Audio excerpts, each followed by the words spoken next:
O humankind, you are created for the recognition and the consequent obedience and love of your true Creator, the one alone who is truly worthy of worship. Therefore, until the ultimate and final purpose of your creation does not fully dawn upon you, you remain very remote from true salvation.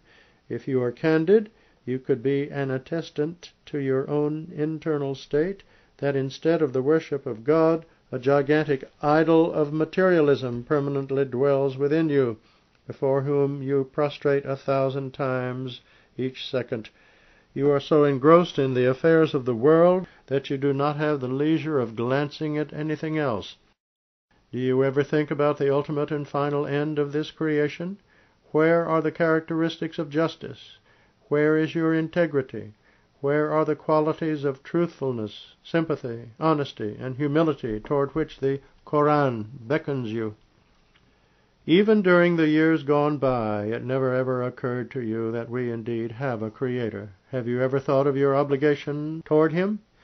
The plain truth is that you never developed any concern, link, or affiliation with the God of ultimate existence.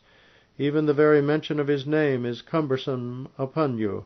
Although in your worldly affairs and concerns you exhibit extraordinary wisdom and solemnity, yet your proficiency, your deep and far-reaching insight end at the fringes of this worldliness, and you cannot visualize in the least that which belongs to the other world, the world your souls are created to inhabit eternally.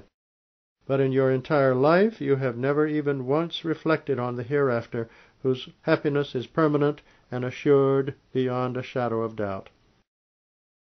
What misfortune that you are sitting absolutely unaware of the most important issue that matters in life, and your eyes are completely shut to it, while day and night you are madly engaged in lustful pursuits which are of matters only transient and are fit only to be forgotten.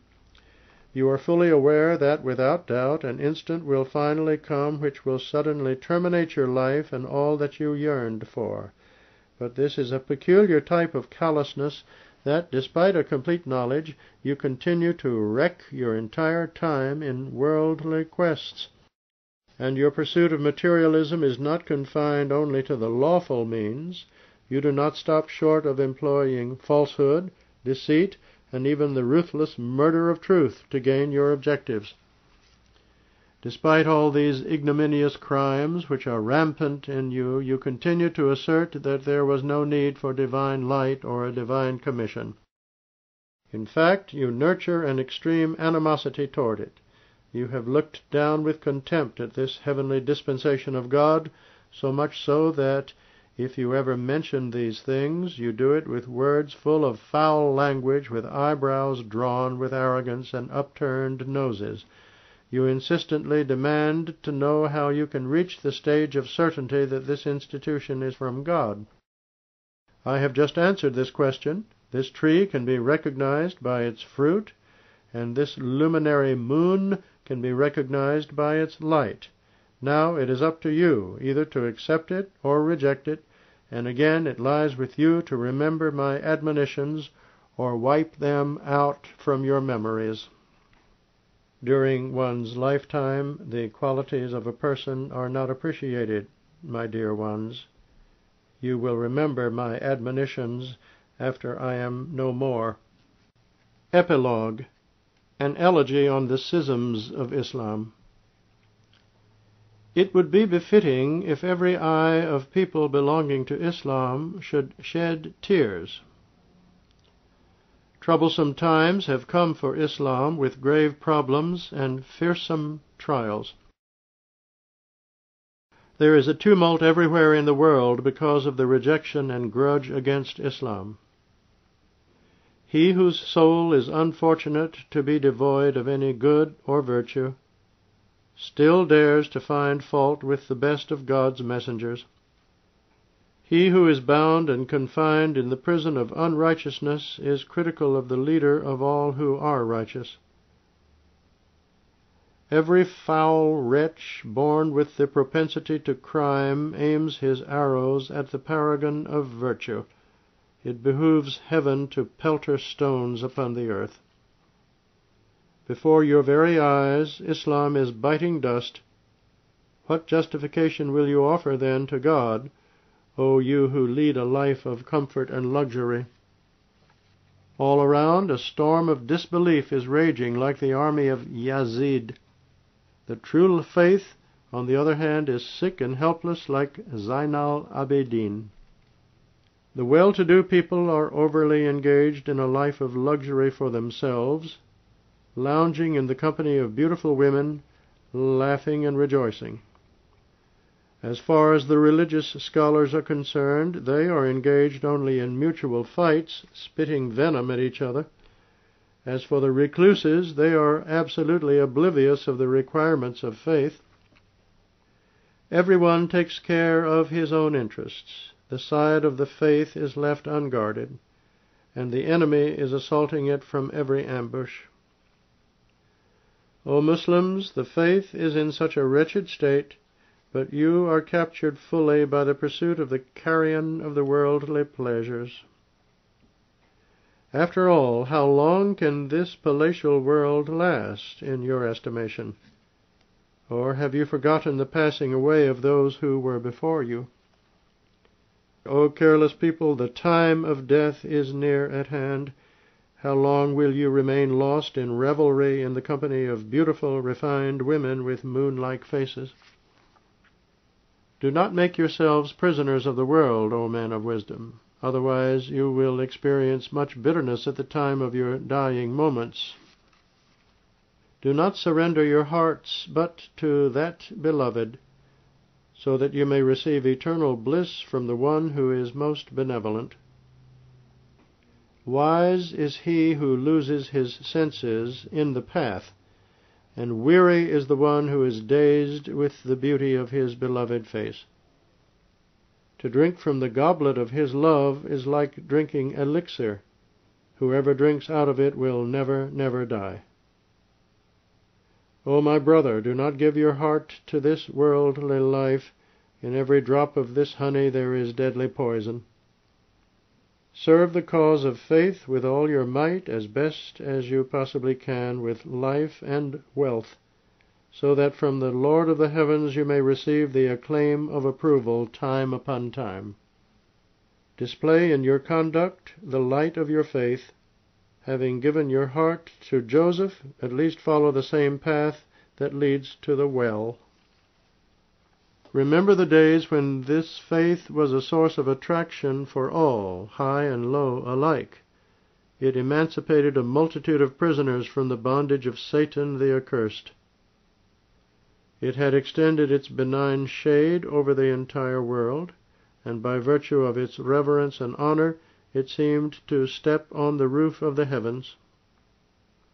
And now what an age has set in, that every half-witted idiot dares to falsify this dignified faith out of sheer stupidity. Hundreds of thousands of fools have abandoned faith, and hundreds of thousands of fools have already fallen prey to the predators. All the calamity has befallen the Muslims merely because, with respect to faith, their sense of loyalty and sacrifice is not keeping in step with their potentials. Even if a whole world renounces the religion of Muhammad Mustafa, blessings be upon him, their sense of honor does not motivate them to make a movement as feeble as the movement in the belly of the mother of an as yet unborn babe. All their worries are dedicated to the care for this world, and all their wealth goes down the drain for their women and children. They are seen at the center stage of all sinful revelries, and they are the very jewel of such gatherings which are dedicated to the defiance of God's will. They are so familiar with the places of wasteful pursuits, yet are alien to the path of guidance for the faith. They have nothing but hatred. They take pride in the company of those who worship wine. The beloved who earlier had nothing but love for them has at last turned his face away from them, because he did not find in the hearts of those the truth which is the mark of the truly dedicated. That age of wealth and majesty have left them forever. The curse of their evil deeds has brought times like these.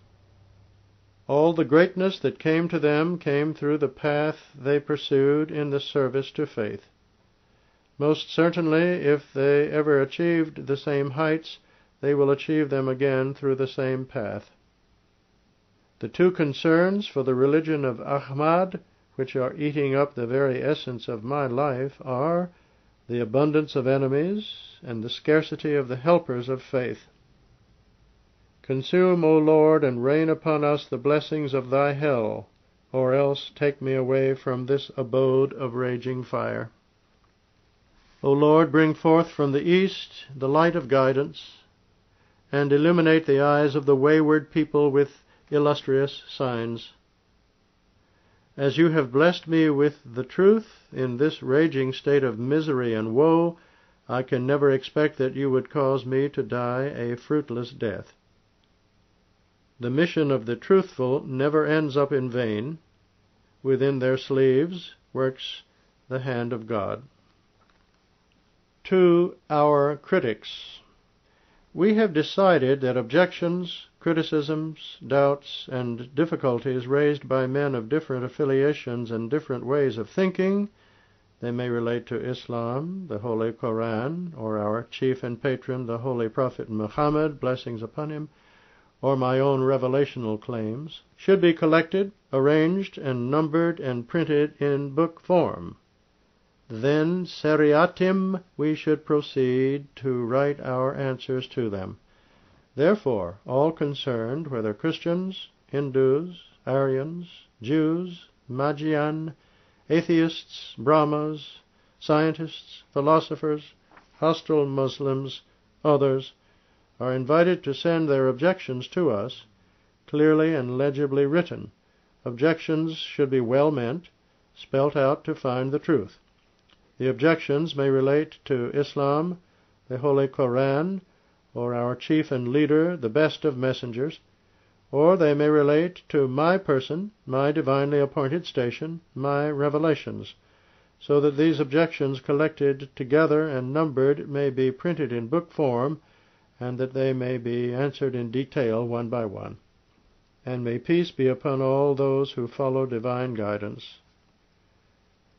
By a humble one, Mirza Ghulam Ahmad of QADIANI, District